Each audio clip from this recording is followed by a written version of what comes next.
Hello, जय हिंद दोस्तों। मैं शुभम आपका स्वागत करता हूं आपके अपने इस यूट्यूब चैनल शुभम क्लासेस में। आज की क्लास हमारी जनरल साइंस की होने वाली है और आज की क्लास में हम जनरल साइंस के very very important question discuss करने वाले हैं। अगर आपका आने वाला एग्जाम है army GD, clerk, tradesman, technical, आज की क्लास सभी के लिए समान रूप से महत्वपूर्ण होने वाली है। मैं उम्मीद करूँगा आप सभी अपना टेस्ट बिल्कुल कंप्लीट लगाएंगे। चलिए अपनी क्लास स्टार्ट करते हैं। तो देखिएगा, प्रश्नों की संख्या टोटल 30 है और मैं आपको टारगेट दे रहा हूं 25 प्लस क्वेश्चन राइट करने का। सभी को टेस्ट कंप्लीट लगाना है और लास्ट में सभी को स्कोर कमेंट बॉक्स में कमेंट करना है। देखिएगा, पहला प्रश्न आपके सामने स्क्रीन पर है, जल्दी से आंसर करिए। पवन की गति को मापने वाला उपकरण कौन सा है? Which instrument is used to measure wind speed? Option है अल्टीमीटर, एनीमोमीटर, क्रोनोमीटर या फिर फेदोमीटर। आंसर मैच करिए। क्या सभी ने ऑप्शन बी को आंसर दिया है? एनीमोमीटर आपका आंसर बिल्कुल राइट है। साथ में अल्टीमीटर का पता होना चाहिए, ऊंचाई नापने के लिए अल्टीमीटर का प्रयोग किया जाता है। फेदोमीटर आप सभी को पता है, समुद्र की गहराई नापने के लिए फेदोमीटर का प्रयोग किया जाता है। साथ में हम बात करेंगे क्रोनोमीटर की। तो क्रोनोमीटर का प्रयोग करते हैं समय का पता लगाने के लिए। जो पानी के जहाज होते हैं उसके अंदर समय का पता लगाने के लिए भी क्रोनोमीटर का ही प्रयोग किया जाता है। सेकेंड नंबर क्वेश्चन आपके सामने स्क्रीन पर है, इसका आंसर करिए। गुरुत्वाकर्षण नियम की परिभाषा किसने की थी? सबसे आसान प्रश्न है और वेरी वेरी इंपॉर्टेंट है। Who had defined the law of gravity? Option है Newton, Archimedes, Galileo, Faraday. Answer match करिए। अगर आप सभी ऑप्शन ए को आंसर दे रहे हैं, न्यूटन आपका राइट आंसर है। न्यूटन ने गुरुत्वाकर्षण नियम की परिभाषा दी थी। थर्ड नंबर क्वेश्चन सामने रहेगा स्क्रीन पर, आंसर करिएगा। लीजिए, पानी से निकलने पर शेविंग ब्रश के बाल आपस में चिपक जाते हैं, इसका क्या कारण है? When removed from water, the hair of the shaving brush sticks together. What is the reason for this? Option है श्यानता, घर्षण, प्रत्यास्थता या फिर पृष्ठ तनाव। आंसर मैच करिए।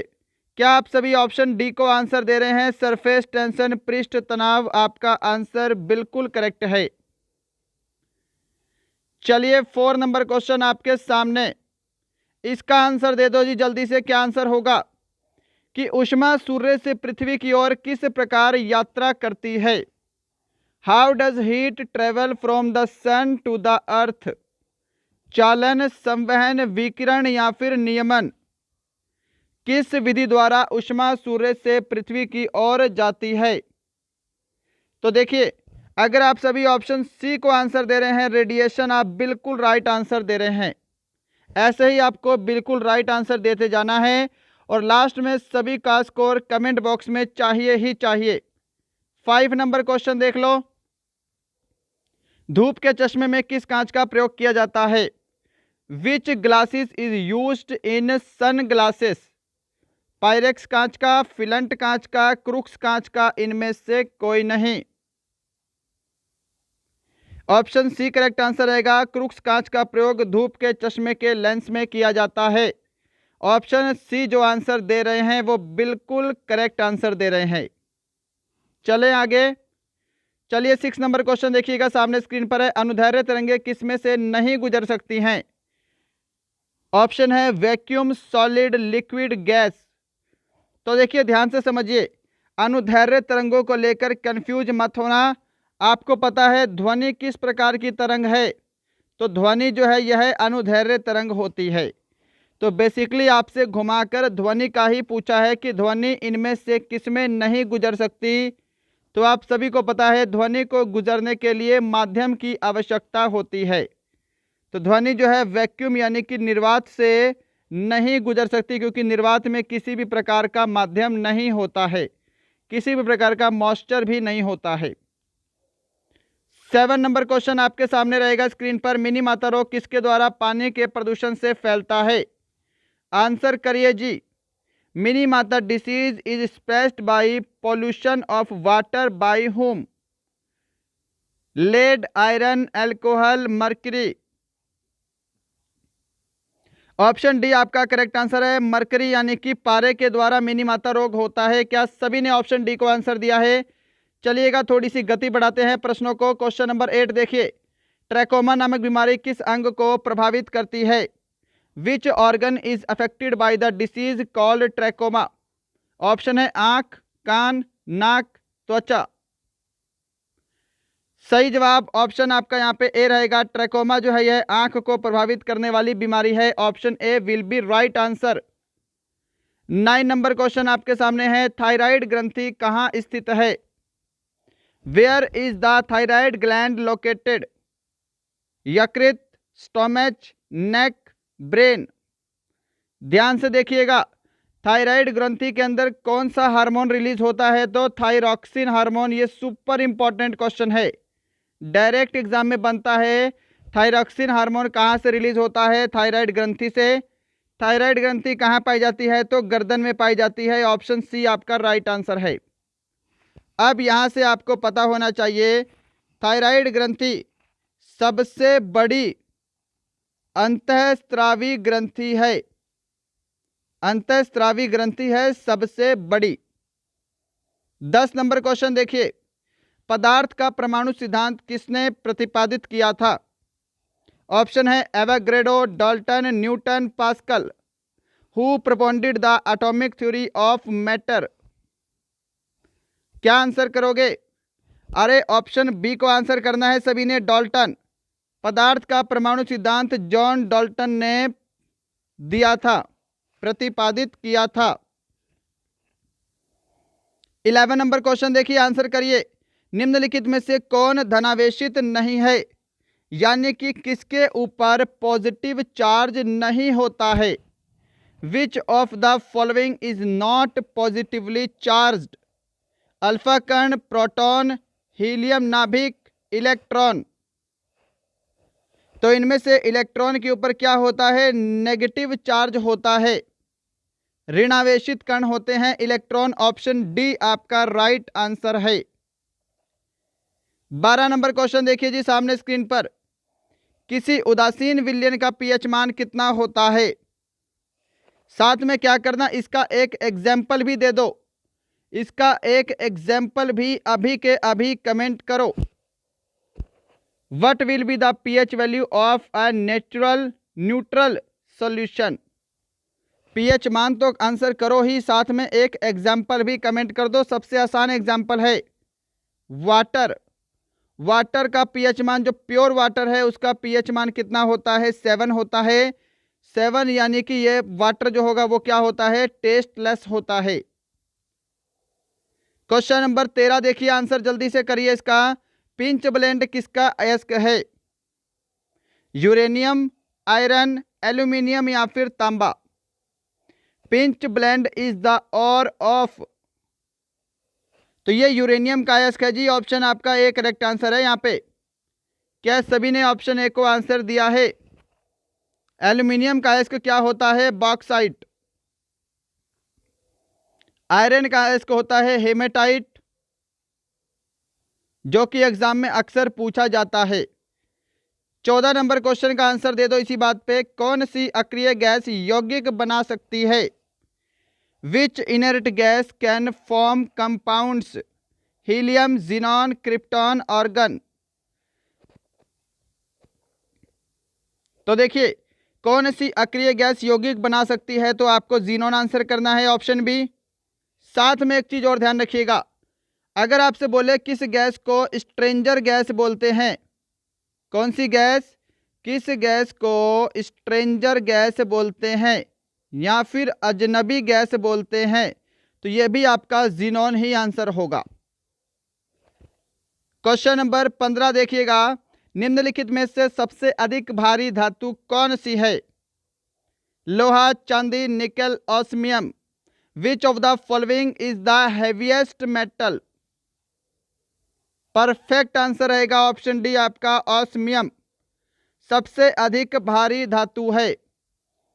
हाँ जी, आंसर बताओ, क्या सभी ने सही दिया है? Option D. चलिए फिर क्वेश्चन नंबर 16 देख लीजिए इसी बात पे, प्लास्टर ऑफ पेरिस का रासायनिक नाम क्या है? What is the chemical name of plaster of Paris? Calcium chloride, calcium nitrate, calcium sulphate hydrate, calcium oxide. अच्छा, साथ में क्या करो, इसका फॉर्मूला भी कमेंट कर दो, इसका फॉर्मूला भी कमेंट कर दो, फॉर्मूला भी इंपॉर्टेंट है आपके एग्जाम के लिए। हाँ जी, देखिए सबसे पहले प्लास्टर ऑफ पेरिस का रासायनिक नाम है calcium sulphate hydrate, option C आपका करेक्ट आंसर है। इतना क्लियर है? अब देखिए इसका फॉर्मूला भी ध्यान रखिएगा, यहाँ पे एक मिनट, फॉर्मूला है इसका CaSO4 हाफ H2O होता है। 17 नंबर क्वेश्चन देख लीजिएगा सामने, NaHCO3 का रासायनिक सूत्र क्या है? किसका रासायनिक सूत्र है ये बताना है आपको। ऑप्शन आपके सामने है washing soda, baking soda, vinegar, सिरका। इसको बोलते हैं सोडियम बाइकार्बोनेट, सोडियम बाइकार्बोनेट। सूत्र होता है बेकिंग सोडा का, जिसको हम खाने का सोडा भी बोलते हैं। चलिए 18 नंबर क्वेश्चन का आंसर दीजिए, चींटी के डंक में कौन सा अम्ल पाया जाता है? विच acid is found in ant sting?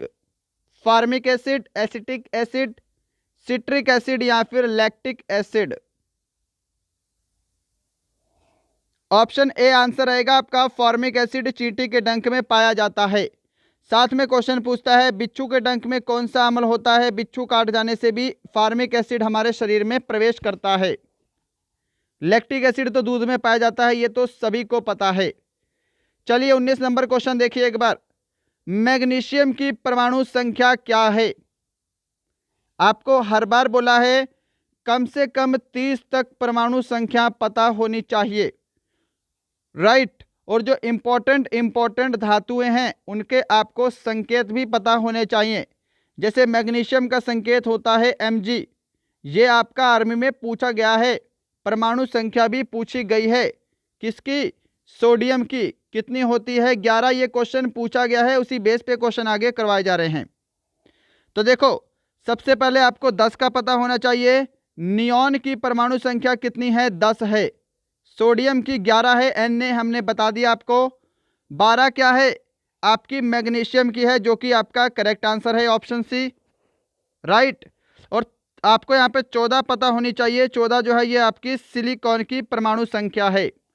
13 आपकी एल्यूमिनियम की है। तो परमाणु संख्या कम से कम 30 तक याद कर लीजिए। 20 नंबर क्वेश्चन देखिएगा, विज्ञान की वह शाखा जिसके अंतर्गत फलों का अध्ययन किया जाता है वो क्या है? ये बता दो एक बार, आंसर दे दो। ऑप्शन सी को आंसर दे रहे हो क्या? पोमोलॉजी आपका करेक्ट आंसर है, फलों का अध्ययन किया जाता है, राइट। सिस्मोलॉजी में किसका अध्ययन करते हैं?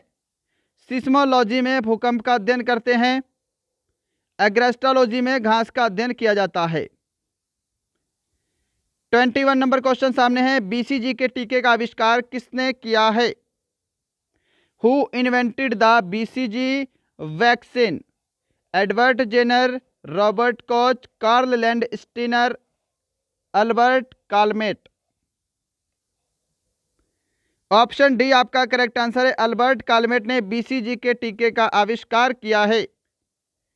22 देखिए एक बार, रेबीज से कौन सा अंग प्रभावित होता है? Which organ is affected by rabies? तंत्रिका तंत्र, त्वचा, छोटी आंत, नेत्र। रेबीज जो है देखिए ये कुत्ते के काटने से होने वाली बीमारी है, वायरस के कारण होती है। इससे तंत्रिका तंत्र प्रभावित होता है। ऑप्शन आपका ए राइट आंसर है। चलिए एक बार क्वेश्चन नंबर 23 देखिए, बायोटीन किस विटामिन का रासायनिक नाम है? Biotin is the chemical name of which vitamin? Vitamin B5, B3, B7, B12। Option C आपका राइट आंसर है, विटामिन B7 का रासायनिक नाम होता है बायोटीन। क्लियर है? चलिए आगे बढ़ते हैं नेक्स्ट क्वेश्चन पर। 24 नंबर क्वेश्चन है, सोल्डर जिसको हम टांका भी बोलते हैं, किन धातुओं का मिश्रण है? Solder is a mixture of which metals? Option आपके सामने स्क्रीन पर अवेलेबल है। अगर समय चाहिए तो सेशन को रोक सकते हैं। देखिए आंसर मैच करिएगा। ऑप्शन डी करेक्ट आंसर है। टीन और सीसा, टीन और लेड का मिश्रण होता है सोल्डर, जिसको हम टांका भी बोलते हैं। चलिए 25 नंबर क्वेश्चन देख लो। भारी जल का सही सूत्र क्या है जी? What is the correct formula of heavy water? भारी जल का सही सूत्र क्या है? ऑप्शन आपका सी करेक्ट आंसर होगा। D2O जो है ये भारी जल का सही सूत्र है। इसको हम बोलते हैं ड्यूटेरियम ऑक्साइड, ये भी ध्यान रखिएगा। नेक्स्ट है क्वेश्चन नंबर 26 आपके सामने। क्यूप्राइट किसका अयस्क है? ऑप्शन है एल्यूमिनियम, पोटेशियम, मैग्नीशियम या फिर तांबा। जल्दी से आंसर करिएगा। क्यूप्राइट किसका अयस्क है? अगर आप सभी ने ऑप्शन डी को आंसर दिया है तांबा, आपका आंसर बिल्कुल करेक्ट है। चलिए बढ़ते हैं क्वेश्चन नंबर 27 की तरफ। क्वेश्चन नंबर 27 है आपके सामने। पारे का संकेत क्या है? इसका आंसर करिए जल्दी से। What is the sign of mercury?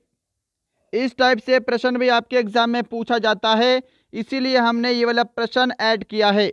और देखिएगा इन 30 प्रश्नों के बाद, आज चूंकि प्रश्नों की संख्या 30 है, इन 30 प्रश्नों के बाद आपको एक प्रश्न होमवर्क के लिए भी मिलेगा, होमवर्क भी लेकर जाइएगा।